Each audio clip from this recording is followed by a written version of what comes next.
I'll say a few words about atheism and about Atheist Ireland. Jane will then say some words about specifically our campaign for secular education, which we do in conjunction with the Evangelical Alliance of Ireland and the Ahmadi Muslim Community of Ireland.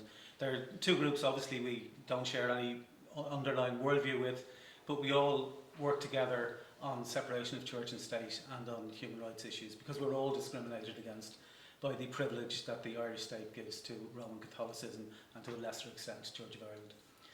So to start off in terms of atheism, it's not really that remarkable a worldview. You know, I think a lot of people think that atheism is much more extreme than it is, and a lot of people think that atheism is a claim of certainty, which it isn't for most atheists. It's a claim that based on applying reason to the currently best available evidence, we have concluded that it's more likely that there are no gods than there are gods.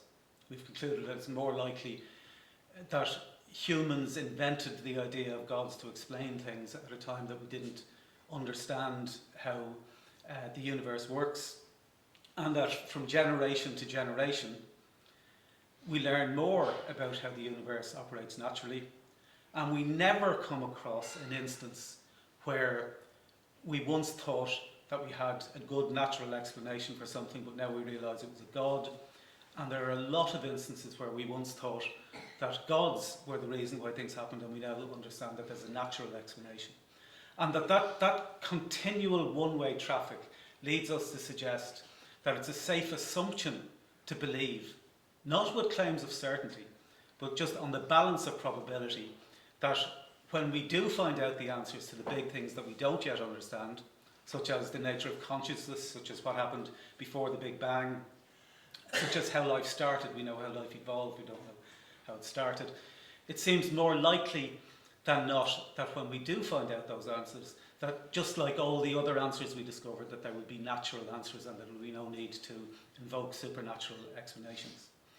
Now, to use there was an analogy used earlier on in the opening that I think I might bring into play here just as a metaphor, the blind man and the elephant. And each person is looking at the elephant, each blind person is seeing or experiencing something different. And the analogy suggests, and I know this analogy is used theologically, the analogy suggests that they're all feeling parts of an elephant, which may be correct. But equally it may be correct that there isn't an elephant, that they're just feeling a wall and a snake and a fan and whatever the other things that they do actually experience. Maybe they are just experiencing that. Maybe there's no need to bring an elephant into the equation. And that would be metaphorically what the atheist equivalent would be of that particular fable. Now, the next stage, I think it's important to say, is there's a difference between atheism and agnosticism, but it's not the difference that most people think. Most people think that you've got a kind of a scale with atheism on one end, theism on the other end, and agnosticism somewhere in the middle of, well, I don't really know. But that's not really what the distinction is. There are actually two different fields of investigation. Atheism and theism are about what you believe. Do you believe there's a God? Do you believe there's no God? Agnosticism is about what you claim to be able to know. So I am a very strong atheist. I strongly believe, based on the currently best available evidence, that there are no gods and that humans invented the idea of gods. But I'm also an agnostic, in that I don't claim to be certain of that, because I might be mistaken, because I'm a human being and I don't know everything about the universe.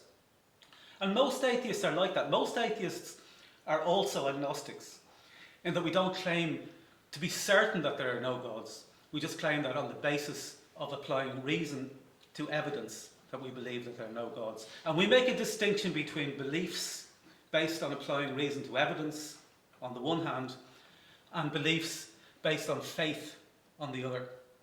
And we believe that that's the underlying problem with religious beliefs, is that it's not the outcome of the belief, it's that they're based on faith. They're based on wanting something to be true or believing something to be true disproportionately to the currently best available evidence. And that's not restricted to religion. a lot of secular projects, people operate on the basis of faith. There's a lot of people have faith in communism. There's a lot of people have faith in the unregulated free market. There's a lot of people across the world who have faith in Brexit.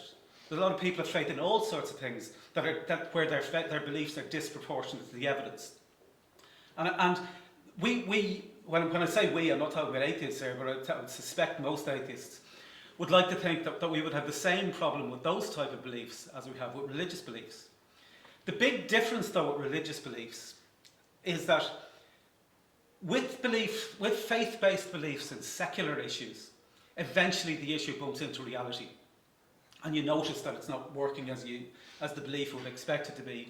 And so there's checks and balances built into reality. Whereas religion hides its faith-based beliefs, hides the testability of the faith-based beliefs in an inaccessible afterlife. And so it doesn't come across the checks and balances that other faith-based beliefs in the secular world have to come to terms with.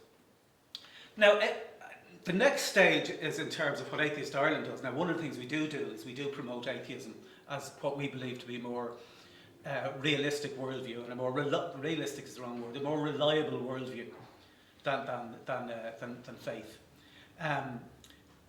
But we respect people's right to hold those beliefs. You know, we're not the font of all wisdom. Other people can believe what they believe based on whatever criteria they believe, and they're perfectly entitled to, as long as they're not interfering in the rights of other people, and they're perfectly entitled to live their lives on those bases. And in most cases, most religions have a lot of good beliefs that people try to live their lives on the basis of.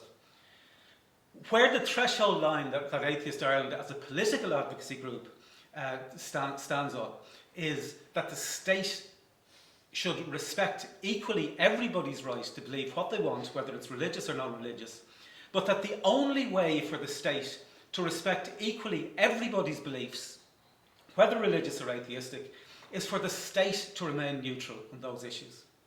So people can both organise and run their lives in accordance with whatever belief they want, but the state should not take sides on those. To use a sporting analogy, the state should be the referee. It shouldn't be on one or other of the teams. And that's the difficulty that we have in Ireland. It's a bigger difficulty in other countries, particularly Islamist countries, where people are persecuted rather than discriminated against by theocratic authoritarian regimes. But what we have in Ireland is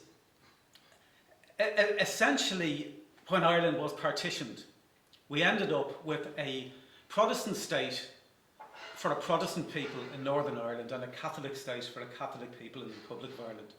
And whereas in Northern Ireland there were enough Catholics, a large enough minority of Catholics to stand up for themselves and maintain Northern Ireland as a contested political space, in the Republic of Ireland there were so few Protestants that it essentially became an untrammelled Catholic state, with a constitution that starts by saying that all authority comes from the Holy Trinity.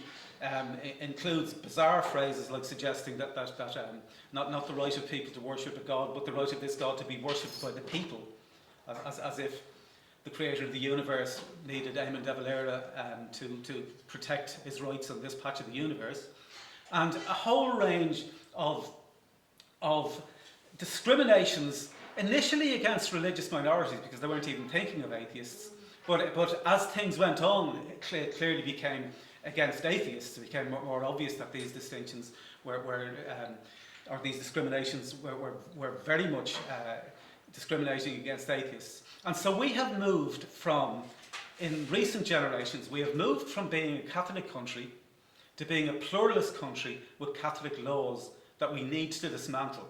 And the reason we need to dismantle them is to protect everybody, including to protect Catholics.